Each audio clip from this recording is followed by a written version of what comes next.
तपाईको mobile banking खोलेर हेर्दा अचानक एउटा नयाँ आइकन देखियो भने र त्यो नयाँ आइकनले तपाईँलाई रु 500 देखि 5 लाखसम्म केही मिनेटमै लोन दिन्छ भने के तपाईँ विश्वास गर्नुहुन्छ?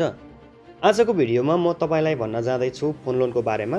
फोन लोन एक यस्तो लोन हो जसमा न कागज न धितो न ब्याङ्क धाउनुपर्ने झन्झट हुन्छ।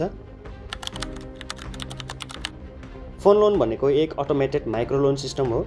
यसले के गर्छ भने तपाईँको bank transaction history, balance, income consistency, पहिले लिएको लोन सबै कुरा एआई सिस्टमले एनालाइज गर्छ र यदि तपाईँ योग्य हुनुहुन्छ भने मोबाइल ब्याङ्किङ एपभित्रै फोन लोन आइकन आफै देखा पर्छ। तर यहाँ सबैले एप्लाई गर्न पाउँदैनन्। फोन लोन सबै कस्टमरको लागि होइन। सामान्यतया तपाईँले पार्टनर ब्याङ्कमा सेभिङ वा पेरोल एकाउन्ट खोल्नु भएको हुनुपर्छ, मोबाइल ब्याङ्किङ एक्टिभ हुनुपर्छ, रेगुलर ट्रान्ज्याक्सन हिस्ट्री हुनुपर्छ, इन्कम कन्सिस्टेन्ट हुनुपर्छ। यदि सिस्टमले तपाईँलाई ट्रस्ट वर्थी देख्यो भने बुम, तपाईँको फोन लोन अनलक हुन्छ। अब सबैभन्दा चासोको कुरा, मैले कति पैसा पाउँछु त? लोन अमाउन्ट रु 500 देखि 5 लाखसम्म ब्याङ्क र तपाईँको क्रेडिट स्कोरमा भर पर्छ। प्रिपेमेन्ट अप्सनमा 1 महिना पेडे लोन र इएमआईमा 3, 6, 9 वा 12 महिना हुन्छ।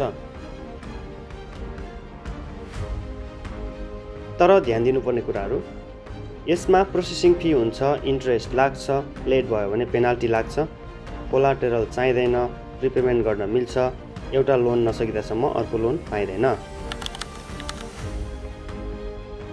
सबैभन्दा पहिला मोबाइल ब्याङ्किङ एप खोल्नुहोस्। ड्यासबोर्डमा फोन लोन आइकनमा एप्लाई गर्नुहोस्।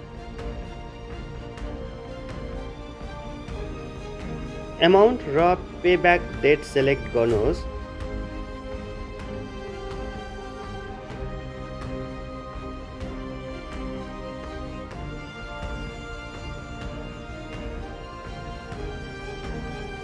टर्म्स एन्ड कन्डिसनमा एग्री गर्नुहोस् र एसएमएस ओटिपी कन्फर्म गर्नुहोस्। केही मिनेटमै पैसा डाइरेक्ट तपाईँको अकाउन्टमा आइपुग्छ।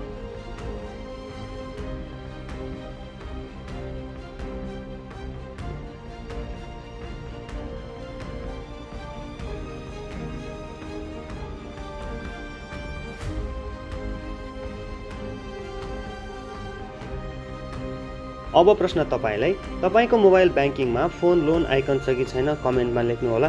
भिडियो हेल्पफुल लाग्यो भने लाइक गर्नुहोला। यस्तै ब्याङ्किङ, टेक र अनलाइन अर्निङ इन्फर्मेसनको लागि च्यानललाई सब्स्क्राइब गर्न नबिर्सिनुहोला।